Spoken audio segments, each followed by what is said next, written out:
CATV is proudly presented by Toyota. Well, thanks again for all the questions that came through on Twitter on Ask Buff, and I'll try and get through as many as I possibly can. There's been some good questions today. Firstly, Melissa Walker, how valuable is Shane Watson to the team? Well, as an all-rounder, as you know, and I've said in the press many times, we want to make sure we have 5 bowlers where possible. So Shane's very valuable to us, and when he's bowling and fit, he's one of the best all-rounders going around. So very important member of our team. Ben Latham, what advice would you give to youngsters going through the ranks? Well, to enjoy the game is first and foremost. To watch the ball and do the basics well, whether you're batting or bowling or keeping or fielding. If you do the basics well as a youngster and get that consistent, you'll be very good throughout the ranks. So good luck to all those young guys going through the ranks, but most importantly, enjoy the game. Andy Collette, who came up with the players' nicknames and where did Buff come from? Well, not a bad question, that one.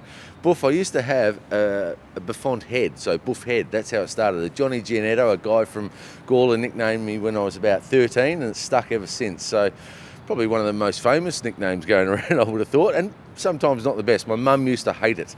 Good question. Peter Dowling, what is the opinion on the pink balls used in Sheffield Shield cricket this week, this round? A very important round of Sheffield Shield cricket, and Cricket Australia and James Sutherland have been big on trying to get day-night test cricket. So this is a small stepping stone, very important for us, and see how the balls go.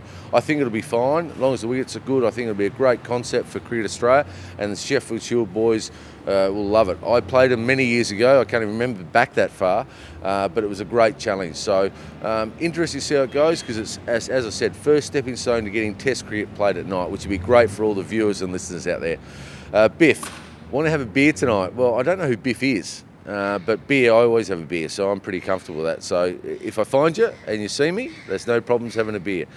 Shane, what is the weirdest superstition in the team, and did you have any? Well, for me, I used to wear the same socks if I was not out batting. So if I had a good day, well, they smelt by the end of it. There's no doubt about that. Guys put pads on a certain way, like to sit a certain way, like to listen to music a certain way.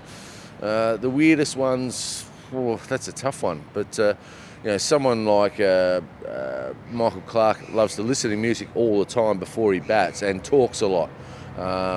So that's one of the things he does. Weirdest ones, there's a few, but too many to go into.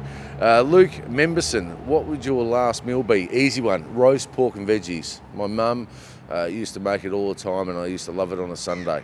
Susan, how does the Cape wine tasting compare with South Australians wine tasting? Well, it's no comparison. South Australia is the best in the world, so that's an easy one for me. But great question, that one, because over here it's a big wine region as well, and they do make some good wines, but not in the class of Australia's wines. Lastly but not least, Jeremy Ashton, how do you best utilise a former great when they come in to do some mentoring with you? So I presume you're talking about someone like Shane Warne. Well, he's fantastic. He helps the older players out, helps the younger players out, and a great sounding board. And he's obviously one of the best players to ever play the game, one of the best spinners. So why wouldn't we use our former greats where we can? And we've had other former greats come in, and we love it because our players get to know about the history of the game, the past, and also know about what's going on in the game now to help each other get better as a team. So they're really important. Again, thank you for all your questions. It's been fantastic. Hopefully I'll get a lot more good ones come through next time.